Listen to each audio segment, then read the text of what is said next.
તરુણ ઢોલા.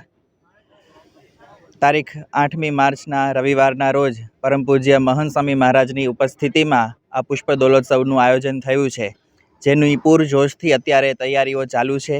હજારો સ્વયંસેવકો એની સેવામાં તૈયારીમાં લાગી ગયા છે અને ટૂંક સમયમાં એ સેવાઓ પણ પૂરી થશે અને ઉત્સવ ભવ્યતાથી અને દિવ્યતાથી ઉજવાશે, જેની અંદર દેશ વિદેશથી હજારો હરિભક્તો એ પુષ્પ દોલોત્સવનો લાભ લેવા માટે પધારશે, આ રંગોત્સવનો લાભ લેશે, જેની અંદર પરમ પૂજ્ય મહંત સ્વામી મહારાજના હસ્તે તેઓ રંગોત્સવનો લાભ પ્રાપ્ત કરશે. એટલે બાહ્ય રંગોથી તો રંગાશે જ, પણ એની સાથે સાથે કથામૃતના રંગથી પણ હરિભક્તો રંગાશે. સેવા સદાચારના મૂલ્યો પણ તેઓ પ્રાપ્ત કરશે. એટલે તાંત્રિક અને બાહ્ય બંને રીતે તેઓ રંગોથી રંગાશે અને જેની તૈયારીઓ અત્યારે પૂરજોશમાં મહિલાઓ, પુરુષો, તમામ સંતો સાથે આ બધા સેવકો એ લાગી ગયા છે અને આ મહોત્સવનો લાભ લઈ હજારો હરિભક્તો એ ધન્ય થશે, જેની તૈયારીઓ અત્યારે ખૂબ જ ઉત્સાહથી ચાલી રહી છે. પરમ પૂજ્ય મહંત સ્વામી મહારાજના સાનિધ્યમાં સારંગપુરના આંગણે એક અભૂતપૂર્વ ઉત્સવ ઉજવાઈ રહ્યો છે.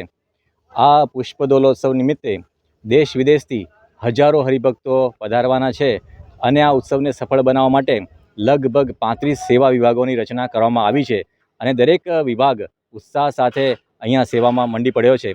ફક્ત ભાઈઓ નહીં પણ બહેનો પણ બહુ મોટી સંખ્યાની અંદર અહીંયા સેવા આપી રહ્યા છે.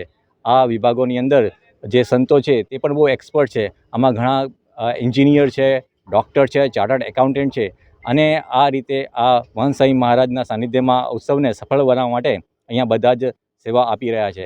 આ સાથે જ આપણે જણાવતા આનંદ થાય છે કે આટલા હજારો હરિભક્તો જ્યારે આવશે તો આ વ્યવસ્થાને સફળ બનાવવા માટે પાર્કિંગ વ્યવસ્થા, રસોઈ વ્યવસ્થા અને દરેક વિભાગ આ રીતે અહીંયા સેવામાં બરાબર રહીને સેવા આપી રહ્યા છે અને સ્વયંસેવકો લગભગ 6 થી 8 હજાર સ્વયંસેવકો પણ ખડે પગે સેવામાં અહીંયા તત્પર રહેવાના છે. મહંત સ્વામી મહારાજના હાથે રંગે રમવા માટે દેશ અને પરદેશથી હજારોની સંખ્યામાં હરિભક્તો અહીં પધારી રહ્યા છે.